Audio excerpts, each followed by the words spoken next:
morning, we're back on the roof. So I'm here doing a PM on this, what do you call it, Intellipak, and we got some diagnostics going on, and it is telling me that I got a circuit 2 trip.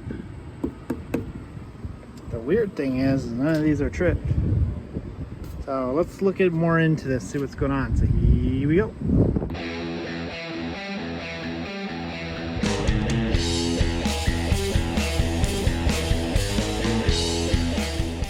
All right, so first things first, we're gonna go ahead and hit the cancel button. We're gonna try to clear this thing. So we're gonna go diagnostic, cancel, and we gotta enter our password, which I forgot what it was. I think it's minus plus plus. Yeah, that looks like that's it. Okay, cool. Let's see if our log has anything. Yeah, okay, so we're gonna go ahead and cancel that. So I think for the log it's minus plus plus minus. Enter. Cool. So we got that all cleared up. Service mode. Our fan 90%. So we want drive max. So that's going to open up all our VAVs. That's our condenser outputs. We want those to be that. Auto, all that's off. Cool. So I'm just checking to make sure all that stuff is off.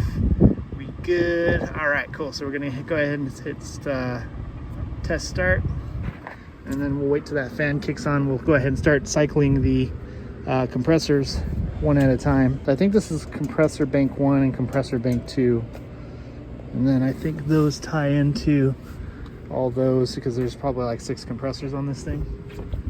Let's see. Yeah, 1, 2, 3.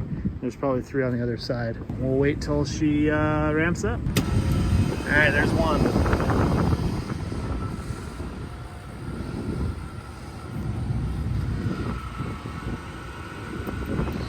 number 2. So technically that's number 3, but I guess that's considered circuit 2. We'll let it run for a little bit. All right, so it's K3. This is our culprit right here. Here we go. Let's see what our amps are gonna look like.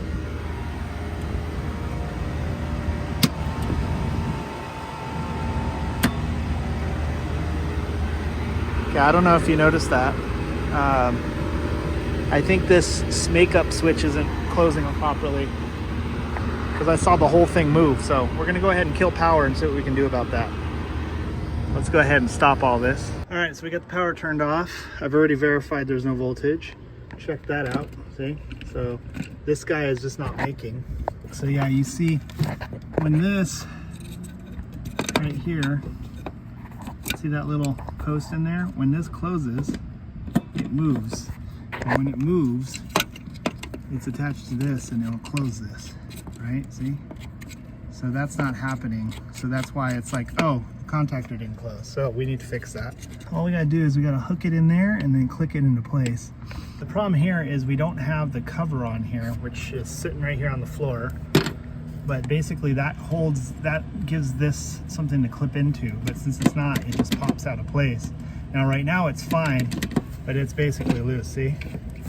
So we need to put the lid back on, but what happened is you can see that there's some wires sticking up, so you can't get the lid on, so somebody just left it off, but now it's not, there's nothing for this to clip onto, so it was probably on there for a while and then it just popped out. Yeah, so this is a normally closed switch, so see?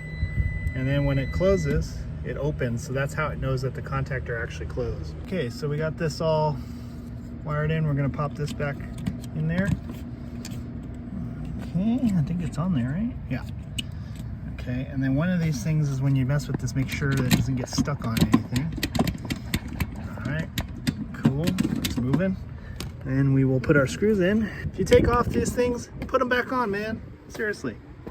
Alrighty, we're gonna go ahead and restore power.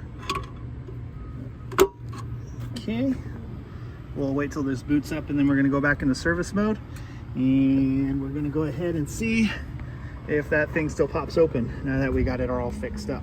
We'll also get an amp draw reading on it, but amp draw seemed to be normal for the 1 second that it ran. So we're gonna go service mode. We're gonna go ahead and test start. We're gonna wait for the fan to ramp up, all the VAVs to open up, and then we'll start testing our compressors and see what's up. All right, it's been running for a while, so we're gonna go ahead and turn on our first one.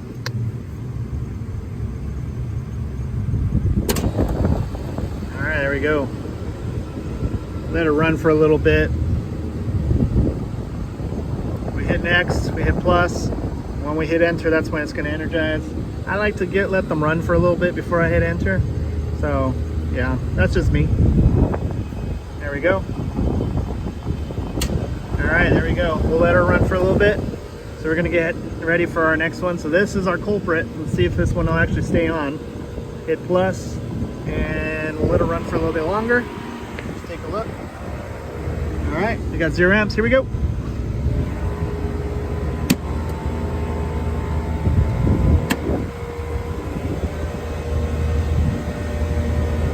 All right, well, she is still not functional. We're back in service mode. We're just waiting for the blower motor to kick up and all the VAVs to open up. So once that happens, we'll go ahead and go to service mode. We'll keep hitting next until we get to our compressors. Okay. And turn that to on. We're gonna wait a while before we do that. And hopefully she stays on this time. So what I found was the switch on the side wasn't on all the way, so it was causing it to not close all the way, so it wasn't tripping that switch. So hopefully that'll fix it. I got it all mounted, and basically that other switch on the side controls the crankcase heaters. So yeah. So we'll be back in a little bit once she gets going. All right, so we got these two first circuits. Moment of truth, here we go. Fingers crossed.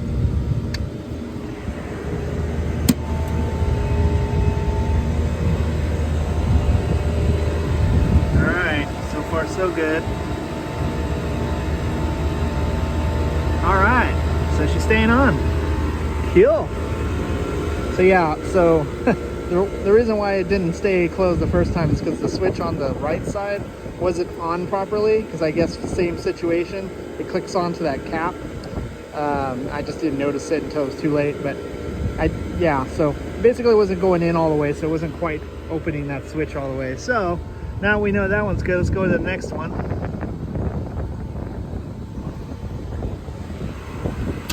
All right. Cool. So we came out here on a, oh, and that click is the other set of condenser fan motors. So we came out here just to change some filters, and this is what we found. So that should help, especially on the super hot days. Actually today it's pretty cool. It's probably about 60 degrees. We're actually getting a little bit of blue skies, which is nice because there's a big old fire at Mount Bachelor. I can actually see the mountains. But we got some rain today, got some wind. So yeah, it's been all orangey and nasty, and it's been raining ash for the last few days. So this is a nice little break. So hopefully it stays like this. Anyway, hopefully this helps you out if you ever come across one of these situations. If you ever see any contactors that don't have their lids on, make sure that the lids are on there, because they do hold stuff into place. And if they're not there, things may pop out, and it might cause a circuit 2 trip. So anyway, thanks for watching. Make sure you like and subscribe, comment, tell me what a horrible technician I am. Hit that bell notification, and follow me on Instagram and Facebook. And if you like the tools that I'm using, go ahead and pick up a set for yourself on my Amazon store. Thanks for watching.